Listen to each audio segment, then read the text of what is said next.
بتایا جا رہا ہے کہ افغانستان میں طالبان حکومت کی پالیسیوں کے نتیجے میں انسانی بحران مزید سنگین ہوتا جا رہا ہے، جہاں غربت، بے روزگاری اور خواتین کے حقوق پر پابندیوں نے عوام کی زندگی کو شدید متاثر کیا ہے۔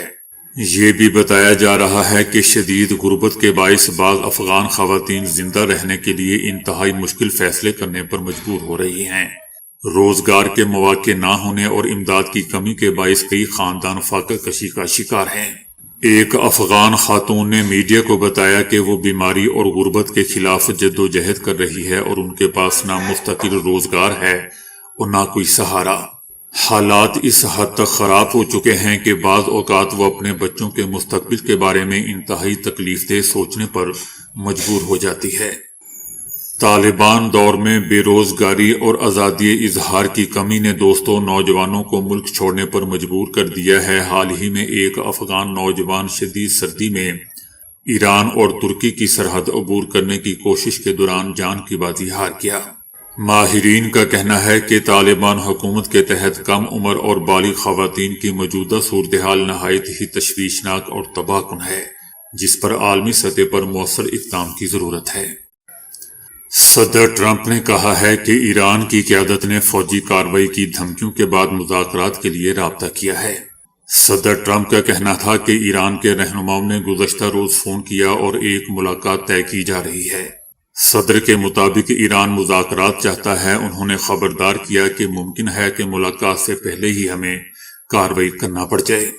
یاد رہے دوستو کہ صدر ٹرمپ متعدد بار یہ دھمکی دے چکے ہیں کہ اگر مظاہرین کے خلاف طاقت استعمال کی گئی تو امریکہ مداخلت کرے گا۔ یہ مظاہرے دوستو 28 دسمبر کو مہنگائی میں شدید اضافے کے خلاف شروع ہوئے تھے، جو بعد میں 1979 کے اسلامی انقلاب کے بعد قائم ہونے والے نظام کے خلاف احتجاج میں بدل گئے۔ بتایا جا رہا ہے کہ تہران شہر تقریباً مفلوج ہو چکا ہے۔ مظاہروں کے آغاز کے بعد سے گوشت کی قیمتیں تقریباً ہر چیز کی قیمتیں دگنی ہو چکی ہیں، جبکہ بیشتر دکانیں بند بھی ہو چکی ہیں۔ جو دکانیں کھلتی ہیں وہ بھی سیکیورٹی فورسز کی بڑی پیمانے پر تعیناتی کے باعث شام 4 بجے یا 5 بجے بند کر دی جاتی ہیں۔ بتایا جا رہا ہے کہ یہ مظاہرے 86 سالہ سپریم لیڈر آیت اللہ خامنائی کی حکومت کے لیے ایک بڑا چیلنج بن چکے ہیں، خاص طور پر جون میں ایران اور اسرائیل کے درمیان 12 روزہ جنگ کے بعد، جس کی امریکہ نے حمایت کی تھی۔ ایرانی ٹی وی نے جلتی ہوئی عمارتیں، جن میں ایک مسجد بھی شامل ہے، اور سیکیورٹی اہلکاروں کے جنازوں کی تصاویر نشر کی ہیں۔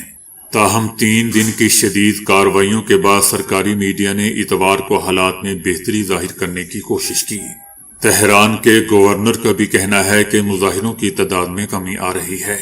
امریکہ میں مقیم معزول ایرانی شاہ کے بیٹے رضا پہلوی نے ایرانی سرکاری ملازمین اور سیکیورٹی فورسز سے مطالبہ کیا ہے کہ وہ عوامی احتجاجی تحریک کا ساتھ دیں۔ سرکاری اداروں کے ملازمین اور مسلح اور سیکیورٹی فورسز کے ارکان کے پاس انتخاب ہے کہ وہ عوام کے ساتھ کھڑے ہو کر قوم کے اتحادی بنیں یا پھر عوام کے قاتلوں کے ساتھ شریک رہیں۔ رضا پہلوی نے بیرون ملک ایرانی سفارتخانوں کے باہر اسلامی جمہوریہ کے پرچم کی بجائے انقلاب سے پہلے والا قومی پرچم لہرانے کا بھی مطالبہ کیا، بھونڈا مطالبہ کر دیا۔ ان کا کہنا تھا کہ اب وقت آ گیا ہے کہ ایرانی سفارتخانے اسلامی جمہوریہ کے شرمناک پرچم کے بجائے ایران کے اصل قومی پرچم سے آراستہ ہوں۔ صدر ٹرمپ نے سوشل میڈیا پلیٹ فارم پر ایک تصویر پوسٹ کی ہے، جس میں انہوں نے خود کو وینزویلا کا عبوری صدر قرار دے دیا۔ پوسٹ میں ان کے ساتھ سرکاری پورٹریٹ اور عہدے کے نیچے جنوری 2026 بھی درج ہے۔ اس وقت تک وینزویلا کی حکومت کی جانب سے ٹرمپ کی پوسٹ میں دوستوں کوئی سرکاری رد عمل ابھی تک سامنے نہیں آیا۔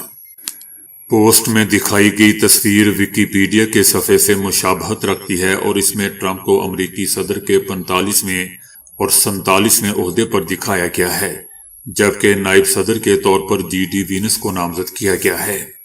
ایران کے سپریم لیڈر خامنائی نے امریکی صدر ٹرمپ کو تنقید کا نشانہ بناتے ہوئے دوستوں کہا ہے کہ فرعون، نمرود اور رضا شاہ کے ساتھ جو انجام ہوا وہی ٹرمپ کے ساتھ بھی ہوگا۔ سپریم لیڈر آیت اللہ خامنائی کا کہنا تھا کہ غرور میں مبتلا ایک شخص خود کو دنیا کے فیصلے کرنے کا اہل سمجھ رہا ہے۔ مگر اسے یہ یاد رکھنا چاہیے کہ اقتدار کے عروج پر موجود طاقتور حکمرانوں کا انجام کیا ہوتا ہے۔ سپریم لیڈر کا کہنا تھا کہ تاریخ گواہ ہے کہ ظالم غرور اور طاقت کے نشے میں مبتلا حکمرانوں کا زیادہ دیر تک قائم رہنا بہت مشکل ہو جاتا ہے۔ ایرانی صدر ڈاکٹر مسعود نے بھی امریکہ اور اسرائیل پر ایران میں بدامنی پھیلانے کا الزام عائد کیا ہے۔ دوسری طرف ایران نے امریکہ اور صہیونی حکومت کے خلاف مزاحمت کے دوران مرنے والوں کی یاد میں ملک بھر میں 3 روزہ سوگ منانے کا اعلان کیا ہے۔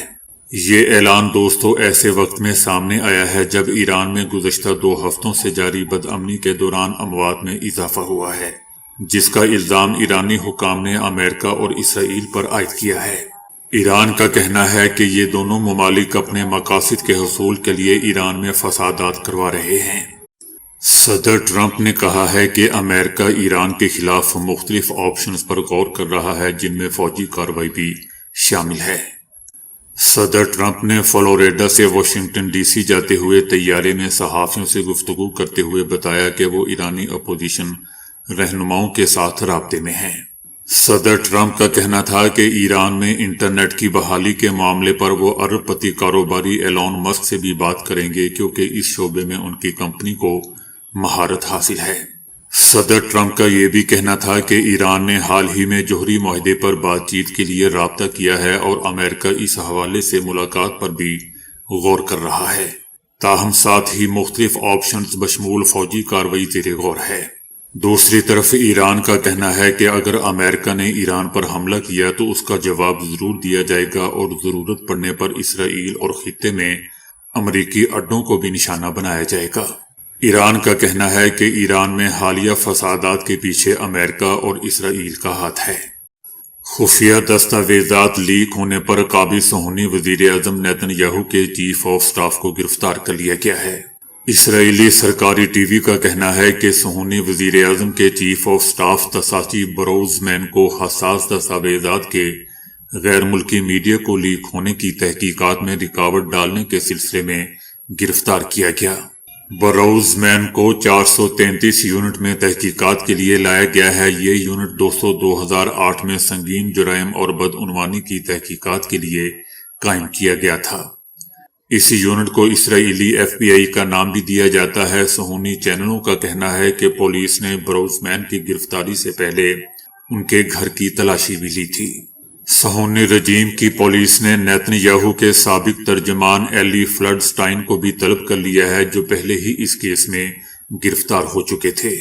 ان کو خفیہ معلومات افشا کرنے اور غیر ملکی ذرائع سے پیسے وصول کرنے کے شعبے میں گرفتار کیا گیا۔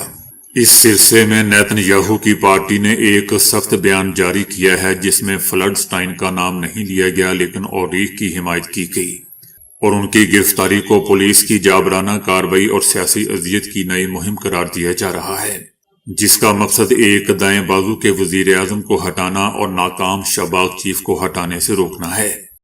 آل انڈیا مجلس اتحاد المسلمین کے سربراہ اسد الدین اویسی نے دہلی فساد معاملے میں ملزم عمر خالد اور شرجیل امام کو ضمانت نہ ملنے کے لیے کانگریس پارٹی کو ذمہ دار ٹھہرایا۔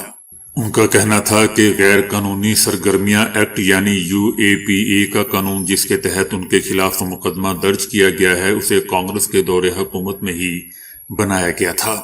اویسی کا کہنا تھا کہ انتخابات کے دوران سیکولرزم کی بات کرنے والے دراصل مسلمانوں، دلتوں اور قبائلیوں کے دشمن ہیں کیونکہ وہ ووٹ پانے کے لیے ایسی حرکتیں کر رہے ہیں۔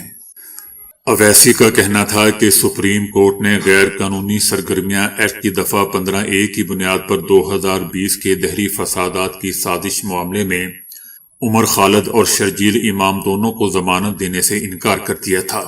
اویسی کا کہنا ہے کہ کانگریس کے دور اقتدار میں اس وقت کے وزیر داخلہ UAPA متعارف کروایا تھا اور میں نے پارلیمنٹ میں اس کی مخالفت کی تھی۔ اویسی کا کہنا تھا کہ میں اکیلا ہی تھا جس نے کہا تھا کہ پولیس اس قانون کو مسلمانوں، قبائلیوں اور دلتوں دانشوروں کے خلاف اس کا استعمال کرے گی۔ آپ دیکھ سکتے ہیں کہ آج کیا ہو رہا ہے۔ ان دونوں بچوں کو اس قانون میں تخریب کاری کی تعریف کی وجہ سے ضمانت دینے سے انکار کر دیا گیا۔ اویسی کا دوستو یہ بھی کہنا تھا کہ جہاں عمر اور شرجیل 5 سال سے جیل میں سڑ رہے ہیں وہیں 85 سالہ اسٹین سوامی کی اسی قانون کی وجہ سے جیل میں موت ہو گئی۔ یہی قانون اب معصوم لوگوں کی زندگیوں کو برباد کر رہا ہے۔